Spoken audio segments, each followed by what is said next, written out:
जितना पाठ हम पढ़ते हैं, जो अभ्यास करते हैं, वो सब मैकॉले का। पाठ्यक्रम बिल्कुल हमने नहीं बदला 63 साल के बाद भी। मैकॉले ने यह पाठ्यक्रम बनाया था भारत में कारकुन तैयार करने के लिए। अब हम वही पाठ्यक्रम चला रहे हैं, हमारे बच्चों को कारकुन ही बना रहे हैं, और उससे ज्यादा क्या बन रहा है।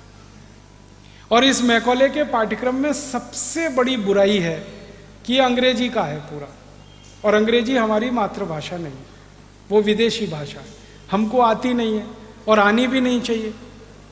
क्यों आनी चाहिए?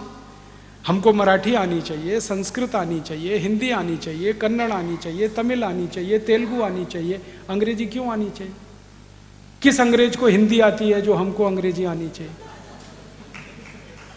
बताओ ना, किस अंग्रेज को मराठी आती है जो हमको अंग्रेजी आनी चाहिए? अंग्रेजी तो नहीं आनी चाहिए। और इस देश में सबसे ज्यादा विद्यार्थी नापास होते हैं वो अंग्रेजी में, कारण कि मातृभाषा नहीं है उनकी, इसलिए नापास होते हैं। बंद करो इस अंग्रेजी को, कोई नापास नहीं होगा, कोई फेल नहीं होगा। विषय पढ़ाओ ना, विषय का ज्ञान दो, गणित का ज्ञान दो, भौतिक शास्त्र का ज्ञान दो, रसायन शास्त्र का ज्ञान दो, इंजीनियरिंग सिखाओ, मेटलर्जी सिखाओ, केमिकल इंजीनियरिंग सिखाओ, कुछ भी सिखाओ, विषय सिखाओ। ये भाषा के चक्कर में क्यों फंस गए? और भाषा भी मूर्खों की है, कुछ दम नहीं है उसमें। कुछ लोग ऐसा तर्क देते हैं कि अंग्रेजी अंतर्राष्ट्रीय भाषा है। बिल्कुल नहीं। दुनिया में 200 देश है, मात्र 14 देशों में अंग्रेजी चलती है, बाकी कहीं अंग्रेजी नहीं। और वो 14 देश वो हैं जो अंग्रेजों के गुलाम थे। ऑस्ट्रेलिया, न्यूजीलैंड, कनाडा, अमेरिका, फिर ब्रिटेन, फिर स्कॉटलैंड, फिर आयरलैंड, फिर भारत, फिर पाकिस्तान, फिर बांग्लादेश। इन्हीं देशों में अंग्रेजी है क्योंकि ये गुलाम थे अंग्रेजों के, बाकी कहीं नहीं है। फ्रांस में फ्रेंच है, जर्मनी में जर्मन है, रूस में रशियन है, जापान में जापानीज है, चीन में चाइनीज है, डेनमार्क में डेनिश है, नीदरलैंड में डच है। सब देशों की अपनी भाषाएं। कोई देश अंग्रेजी में काम नहीं करता, बात भी नहीं करता। और इन सब देशों के लोगों से जब मैं बात करता हूं, कहता हूं तुम अंग्रेजी क्यों नहीं सीखते? उन्होंने कहा क्यों सीखना, मूर्खों की भाषा है। और अंग्रेजी की मूर्खाई हमें समझ में आती है, फिर भी हम उसको चिपक के पकड़ के रखे। दुनिया में किसी भी भाषा में इतनी मूर्खता नहीं है जितनी अंग्रेजी में।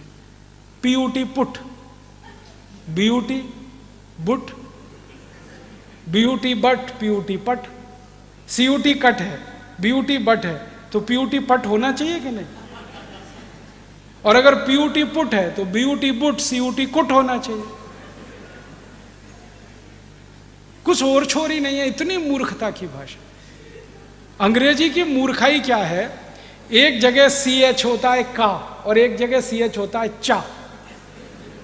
अंग्रेजी का एक शब्द है केमिस्ट्री, CHEMISTRY, केमिस्ट्री, ठीक है?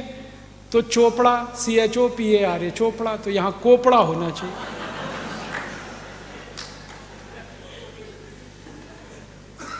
और अगर CHOPARA चोपड़ा है तो उधर केमिस्ट्री होना चाहिए, CHEMISTRY में। और जब भी अंग्रेजी के लोगों से बात करो ये क्या चक्कर है, वो कहते पता नहीं, अब है तो हम कर रहे हैं। मूर्खों की भाषा ऐसी होती है। अंग्रेजी जो है ना, बहुत बहुत बहुत बहुत रद्दी भाषा है। इसके पास शब्द नहीं है अपने। 5वीं शताब्दी में तो ये भाषा बनी है। आपको मालूम है अंग्रेजी का इतिहास मुश्किल से 1000, 1200, 1500 साल पुराना। 5वीं शताब्दी के पहले तो अंग्रेजी ही नहीं थी। पूरे इंग्लैंड और स्कॉटलैंड और उसमें लैटिन चलती थी। अंग्रेजी उसमें से उधार लेके कुछ शब्दों से शुरू हुई। फ्रेंच से उधार लिया, जर्मन से लिया, लैटिन से लिया, इससे लिया, कुछ हिंदी से लिया, खिचड़ी बना दिया उन्हें। शब्द नहीं है उनके पास। इतनी गरीब भाषा है ये, जो दुनिया में कहीं नहीं है। इनके पास ले दे के एक ही शब्द है, अंकल। काका, मामा, मौसा, फूफा, काका का काका, मामा का मामा, मौसा का मौसा, सब एक ही है, अंकल। शब्द ही नहीं है। और ले दे के एक शब्द है आंटी। काकी भी है, मामी भी है, मौसी भी है, सब आंटी। ये भारत में तो नहीं होता। हमारे यहाँ तो जितने भी रिश्ते हैं, हर एक के लिए अलग शब्द है। इनके पास शब्द ही नहीं। और ऐसी मूर्खता के शब्द हैं, समझ में नहीं आते। फादर इन लॉ, कौन सा? इधर वाला कौन सा father in? Mother in law कौन सी? इधर वाली की इधर वाली? मूर्खताओं की भाषा। अच्छा, मैं अगर आपसे हिंदी में या मराठी में ये कहूं कि ये व्यक्ति किसी व्यक्ति का साला है, ठीक है, आप 1 मिनट में पता लगा लेंगे साला है या माने उसकी बहन का भाई है, ठीक है। अगर मैं कहूं कि ये उसका जीजा है, इमीडिएट में पता लगा लेंगे। अंग्रेजी में साला और जीजा दोनों के लिए एक ही शब्द है, ब्रदर इन लॉ। अब पता ही नहीं है कि वो साला है कि जीजा है मूर्खों की भाषा की नहीं। अब ये मूर्खों की भाषा में हम फंसे हुए हैं और अपने को बहुत स्मार्ट समझते हैं। और ये मूर्खता पता है कहां तक जाती है? हम हिंदुस्तानी लोग अंग्रेजी के चक्कर में फंस के हमारा कचरा हो गया। ना हम अंग्रेज हो पाए, ना भारतीय रह पाए। आधे अंग्रेज आधे भारतीय। वो कैसे है?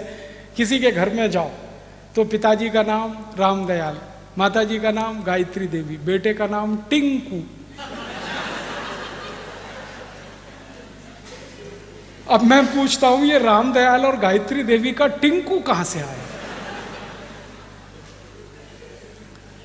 और जिन्होंने नाम रखा है ना टिंकू, उनको पूछता हूं आपको इसका अर्थ मालूम है? टिंकू अंग्रेजी की वेबस्टर डिक्शनरी में टिंकू का अर्थ है आवारा लड़का, जो बाप की ना सुने मां की ना सुने, वो टिंकू है। और यहां अच्छे खासे अपने बेटे को आप टिंकू बोल बोल के टिंकू बना रहे। क्या मूर्खता के नाम रखे, कैसे कैसे नाम रखते हैं। Dablu, Bablu, Pinku, Tinku, Babli, Dabli, Twinkle, Dimple. क्या मूर्खता। कुछ नामों की कमी है अपने संस्कृत में, मराठी में, हिंदी में। क्यों आप ये फालतू अंग्रेजी नाम? और ऐसी मूर्खाई है इस देश में अंग्रेजी के नाम पे। कभी कभी कुछ घरों में मैं चला जाता हूँ भोजन आदि करने के लिए, क्योंकि मैं भोजन होटल में नहीं करता, ठहरता भी होटल में नहीं, किसी के घर में ठहरता हूँ, खाता भी घर में ही हूँ, तो अक्सर घरों में जाता रहता हूँ। तो वहाँ अंग्रेजी की मूर्खाई दिखाई देती है। अभी थोड़े दिन पहले मैं किसी के घर में गया दिल्ली, तो उनके एक छोटे से बेटे को माता पिता ने मेरे सामने लाके खड़ा कर दिया, ये हमारा बेटा है। मैंने कहा ठीक है, बहुत अच्छा है, ये बहुत होशियार है। मैंने कहा अच्छा, ये बहुत अच्छी कविताएं सुनाता। मैंने कहा अच्छा सुनवाओ जरा। तो उन्होंने कहा बेटे पोइम सुनाओ अंकल को। मैंने कहा मैं अंकल तो नहीं हूँ।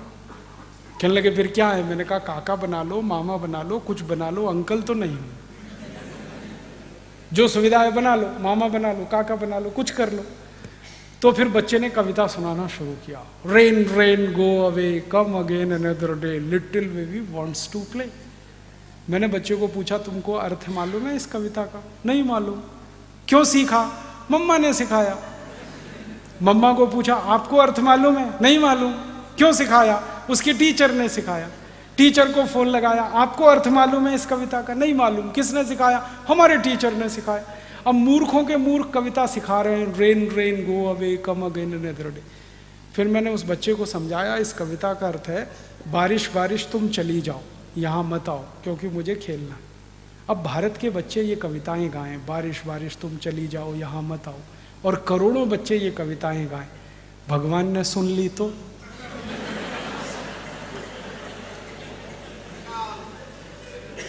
भगवान ने अगर कविता सुन ली तो बारिश को वापस बुला लेगा, यहां बारिश होगी नहीं। और 60% खेती बारिश पर इस देश में जिंदा रहती है। वहां अगर बारिश नहीं होगी, आप भूखे मरेंगे, मैं भूखा मरूंगा, शेतकरी भूखा मरेगा। तो भारत में इस कविता की गरज क्या, जरूरत क्या? ऐसे मूर्ख लोग अंग्रेजी में कविता ऐसे। फिर उसकी आई ने, बच्चे की आई ने कहा फिर कौन सी कविता सिखाऊं? तो मैंने कहा कविता सिखाओ, ये रे पाऊसा तुला दे तो पैसा, पैसा झाला खोटा पाऊस आला मोठा। ये कविता सिखाओ, क्योंकि ये कविता भारत की आत्मा है। आत्मा क्यों है? जिस देश में 60% खेती पाउस आधारित है, उस देश में पाउस को बुलाने की ही कविता हो सकती है, भगाने की कैसे हो सकती है? तो हमारे बच्चों को तो यही सिखाना चाहिए, बारिश बारिश तुम जल्दी आओ, बार बार आओ, मैं तुमको पैसा देना चाहता हूं इसलिए आओ। ये भारत की कविता है। अंग्रेजों की कविता रेन रेन गो अवे। कविता भी जो होती है ना, वो अपनी जरूरत, अपनी संस्कृति, अपनी सभ्यता, अपनी परंपरा से निकलती है। अंग्रेजों की संस्कृति, अंग्रेजों की सभ्यता, उनकी परंपरा हमसे बिल्कुल अलग है। इंग्लैंड में बारिश कभी भी आती है, यूरोप में बारिश कभी भी आती है, वहाँ के बच्चे शाम को बाहर खेल नहीं सकते, कभी भी मौसम खराब हो जाता है, इसलिए वो कविता गाते हैं रेन रेन गो अवे। हमारे यहाँ तो बारिश साल में सिर्फ 3 महीने आती है और उसका दिन फिक्स है, इस दिन से लेकर इस दिन तक।